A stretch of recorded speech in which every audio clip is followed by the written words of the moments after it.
Chapter 2 जो है ये है nationalism in India. This is the second chapter of history. What is the meaning of nationalism? Nationalism का मतलब जानते हैं क्या होता है? नेशनलिज्म का मतलब होता है राष्ट्रवाद। तो पूरा का मतलब हम लोग लिखेंगे भारत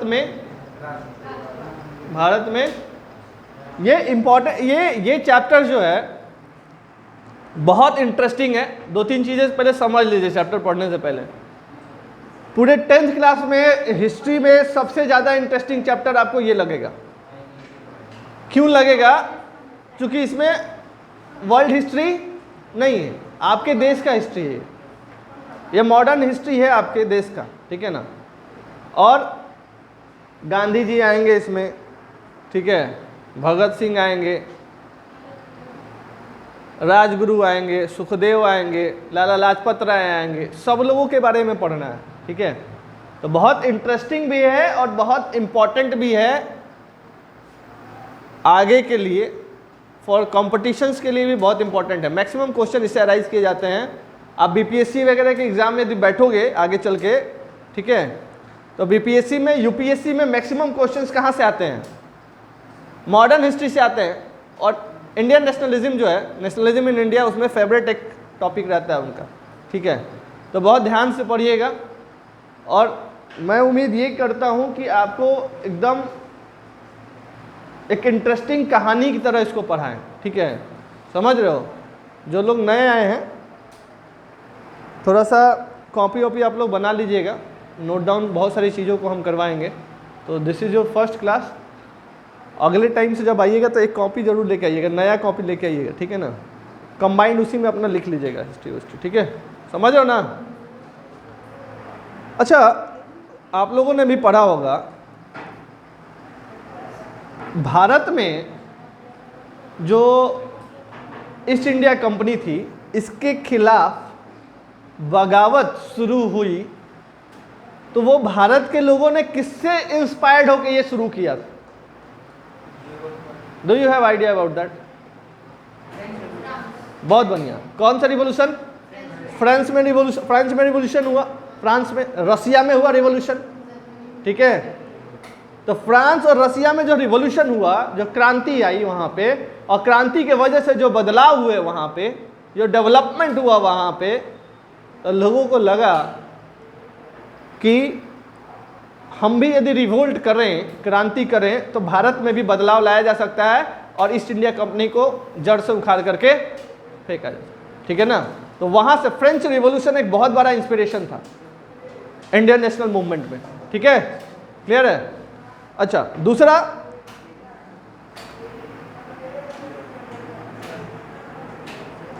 भारत में वियतनाम की तरह या दूसरे कॉलोनीज की तरह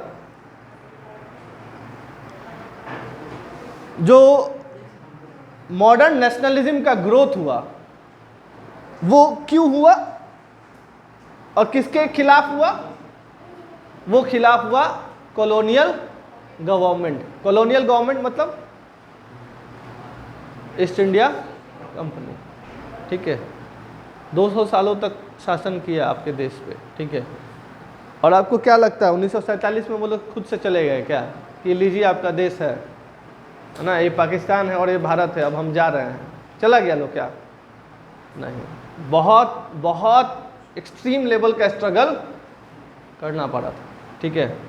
और ये स्ट्रगल तो बहुत पहले से शुरू था, 1857 से ही शुरू था, 1857, ठीक है ना। पहला रिवोल्ट जो हुआ था ना, याद है? पढ़े हैं आप लोग? लेकिन गांधी जी के आने के बाद, गांधी जी साउथ अफ्रीका से कब आए थे? 1915 में। 1915 में गांधी जी कहाँ आ गए थे? गांधी जी कहाँ आए थे? इंडिया आए थे। कहाँ से? साउथ अफ्रीका से। इससे पहले साउथ अफ्रीका में गांधी जी बैरिस्टर थे, बहुत बड़े वकील थे, ठीक है ना। और साउथ अफ्रीका में भी गांधी जी क्या कर रहे थे? वहाँ पे भी क्या कर रहे थे? वहाँ पे भी अपार्थाइड के खिलाफ। किसके खिलाफ? अपार्थाइड समझते हैं क्या होता है? क्या? रेशियल डिस्क्रिमिनेशन, काले और गोरे के बीच में क्या था, डिस्क्रिमिनेट किया जाता था। तो बोले सर साउथ अफ्रीका में कैसे काला गोरा समझ नहीं आ रहा है। तो देखिए साउथ अफ्रीका में क्या था, यदि हम साउथ अफ्रीका की बात करें तो यहाँ पे यूरोपियंस ने जैसे भारत में कब्जा किया था, यूरोपियंस ने भी साउथ अफ्रीका में जा करके क्या कर लिया था, कैप्चर कर लिया था with the help of arms and animation, हथियार के दम पे। समझ रहे हो? एक मिनट बताते हैं, रुक। हथियार के बल पे क्या किया था, साउथ अफ्रीका पे कैप्चर कर लिया। जैसे कि भारत में भी तो वैसे ही किए थे ना। यूरोपियंस किस लिए आए थे, ट्रेड करने के लिए आए थे। साउथ अफ्रीका में भी वो किस लिए गए थे, ट्रेड करने के लिए गए थे। और हथियार के बल पे वहां पे क्या किए, कैप्चर करके लोकल रूलर्स बन गए, शासक बन गए वहां पे। ठीक है, तो यूरोपियंस जो थे वो मुख्य रूप से क्या थे, व्हाइट। समझ रहे हो? और साउथ अफ्रीका के जो लोग थे वो क्या थे, काले थे। अब भारत के भी बहुत लोग कहाँ गए थे, साउथ अफ्रीका में काम कर रहे थे। तो भारत के भी लोगों का रंग कैसा होता है भाई, हमारा आपका सबका रंग कैसा होता है, मिल्की वाइट थोड़ा ना होता है। मिल्की वाइट इसमें कोनो नहीं हमको दिखाई दे रहा है। एक थोड़ा बहुत ई गोरा दिखाई दे रहा है, थोड़ा बहुत है क्या। तो हम लोग को भी वो यूरोपियंस किस में रखते थे, इंडियंस को भी किस में रखते थे, ब्लैक में रखते थे। ठीक है, तो गांधी जी ने वहां पे स्ट्रगल शुरू किया। और थोड़ा सा और डिटेल में दिया जाए तो साउथ अफ्रीका में ब्लैक लोगों के साथ बहुत ज्यादा डिस्क्रिमिनेशन होता था। इवन पब्लिक टॉयलेट्स भी क्या होते थे, अलग अलग होते थे। जो डब्बे होते थे, ट्रेन के जो डब्बे होते थे वो भी क्या होता था, अलग अलग होता था। यदि इसमें कोई ब्लैक चढ़ रहा है, इसमें यदि व्हाइट है, कोनो ब्लैक इसमें गलती से चढ़ गया तो क्या होता था, फेंक देता था सब। समझ रहे हो ना? गांधी जी को वही ना लगा था धक्का, दरवाजा खुला, गांधी जी घुस गए। और उनको क्या लगा यहाँ पे व्हाइट है ब्लैक का लोचा। अब उठा करके इनको, उसको क्या लगा, इतने बड़े महापुरुष ने बाहर कर दिया। तो वहां पे इन्होंने स्ट्रगल किया था। जो वहां पे खास करके इंडियंस थे उनके लिए स्ट्रगल किया था। और बहुत हद तक जो है अपार्टहाइड सिस्टम पे कंट्रोल कर लिया गया था साउथ अफ्रीका में। ठीक है, टॉयलेटों में वैसे ही था, मतलब एक वो व्हाइट लोगों का अलग था, ब्लैक लोगों का अलग था। गलती से यदि व्हाइट वाले में ब्लैक वाला चला गया तो उसको टॉयलेट नहीं करने दिया जाएगा। समझ रहे हो? चाहे कितना भी इमरजेंसी क्यों ना हो। तो बहुत ज़्यादा, ये तो समझ लो क्या हो गया, एक्सप्लॉयटेशन हो गया ना यार। हाँ, आप काले हैं, हम गोरे हैं, तो इसमें आपका क्या कसूर है गलती है नहीं ना। तो थोड़े से ये सारे जो थे। अच्छा, जैसे गांधी जी 1915 में आए, 1917 से ही उन्होंने नेशनल मूवमेंट शुरू कर दिया था। पहला चंपारण का आंदोलन किया था। ठीक है ना, बिहार में है ना चंपारण, नील की खेती की जाती थी वहाँ पे, की क्या जाती थी, अंग्रेजों द्वारा करवाई जाती थी। इसके बारे में हम डिटेल में भी आएंगे। ठीक है ना, हम ओवरव्यू दे रहे हैं आज, बस और कुछ नहीं। 1917 में चंपारण हुआ। क्या हुआ? चंपारण आंदोलन हुआ। 3 कठिया कानून था चंपारण में। कौन सा कानून था? 3 कट्ठा। मतलब किसी किसान के पास यदि 20 कट्ठा जमीन है तो 3 कट्ठा में वो अनाज बोएगा, 17 कट्ठा में क्या बोएगा, नील उगाएगा। समझ रहे हो?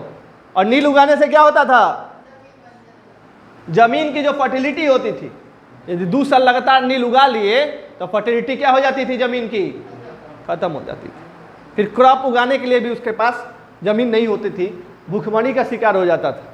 तो किसान बहुत परेशान थे। गांधी जी गए वहाँ पे, चंपारण के मजदूरों से बात किए, किसानों से बात किए, यूनाइट किए और सीधा कहा कि आप एकदम नील उगाइए ही मत, विरोध कीजिए।